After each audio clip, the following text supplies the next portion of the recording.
Chapter 3, Think and Grow Rich by Napoleon Hill. Okay, this chapter is called Faith. And faith is basically believing and trusting in something without questioning it, without doubting it, right? Um, he said that this is the second step toward riches. Okay, so uh, he says that faith, sex, and love are the three most powerful emotions. Um, Faith and love deal with the spiritual. Sex is the physical one, or biological one, as he calls it, right? So, um, he says the way to become one of faith is through auto-suggestion. He also calls it self-suggestion, but all it is a repetition of thoughts. Repetition of thoughts, thinking the same thing over and over. And when you do that, you can either do that constructively or destructively, because reality won't differentiate between the two. So it's up to you to choose whether you're going to use it for positive or for negative, right? So what auto suggestion deals with is your subconscious mind. And when we dealing with the subconscious mind, see, you have a mind or a conscious mind, and then you have a subconscious mind. But most of the things that manifest come through the subconscious mind, whether you believe it or not, right?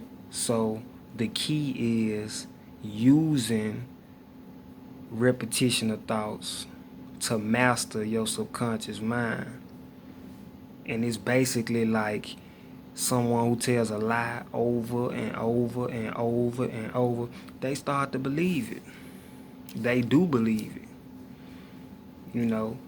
In the same way somebody utilizes it to lie and believe the lie, is the same way you can utilize it to um, basically bring your desires to fruition. So he even go on to break down Christianity and how Christianity is the base of, well, faith is the base of Christianity. Now, one of the quotes that Jesus is known for speaking is, "Oh ye of little faith, why do you doubt?" And it was basically his followers were sitting there watching him, seeing him in real time perform what is known as miracles, and they still was doubting, because he was letting them know, like, hey, you can do this too. This not just relegated to me. You had the capabilities to do this too. But they were so limited in thinking that they shunned it. And because they shunned it, they couldn't do it. So basically, if you think you can do it, if you have the faith that you can do it, it can be done. But by that same token, if you don't believe something can be done, or you have faith that it cannot be done, then it won't be done. So you gotta always keep that in mind. You know what I'm saying? And he even went on to speak on Charles Schwab. Now, Charles Schwab was at a dinner party, and it was the who's of the time at this dinner, and J.P. Morgan was one of them. Andrew Carnegie was one of them, and there was a multitude of others, right? J.P. Morgan would be like Jeff Bezos is today during that time, the owner of Amazon, right? But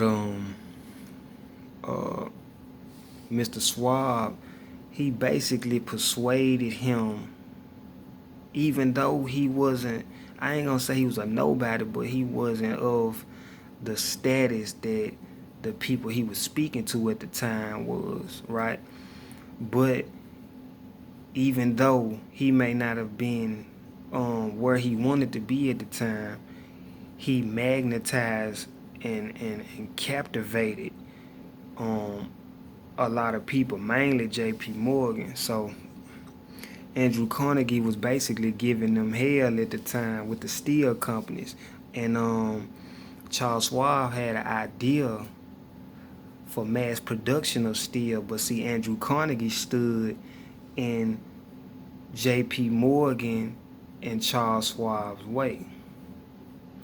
So, long story short, J.P. Morgan tells Schwab, hey, if you can get him to sell, I undertake the matter. That was the quotes that he used, right? So Schwab got to thinking, meditating, like, damn, okay, if he do sell, what would it be worth? So he says in his mind 320 million, right? But he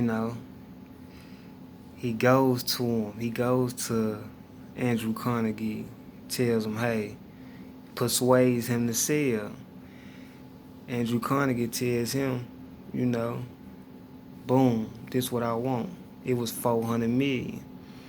He had already thought of 320 million. So he added 80 million to the 320 million for their own personal reason, business wise. That's not even important. The point is he got him to sell, right?